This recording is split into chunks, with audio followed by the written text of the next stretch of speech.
ইয়া রাব্বাল আলামিন। আল্লাহ, তুমি না কোরআনে বলেছো বান্দা যতই গুনাহ করবে আমার কাছে তাওবা করলে আমি তোমারে মাফ করে দেব।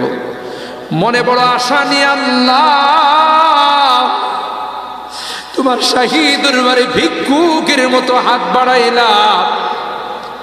তুমি যদি ক্ষমা না করো, কে আমাদেরকে ক্ষমা করবে? কে আমাদের মাফ করবে? ভিক্ষুকে একজনের কাছে ভিক্ষা না পেলে আরেকজনের কাছে পায়। এক দুয়ার থেকে বিতাড়িত হলে আরেক দুয়ারে যায়। তোমার দরবার থেকে যদি মাহরুম হয়ে যায়, বিতাড়িত হয়ে যায়, কার কাছে যাব? কে আমাদেরকে ক্ষমা করবে? মালিক রে, কাঙ্গালের মতো হাত বাড়াইলাম, তাওবা করতেছি, আর জীবনে কোনোদিন নামাজ ছাড়ব না, আর জীবনে কোনো গুনাহ করব না,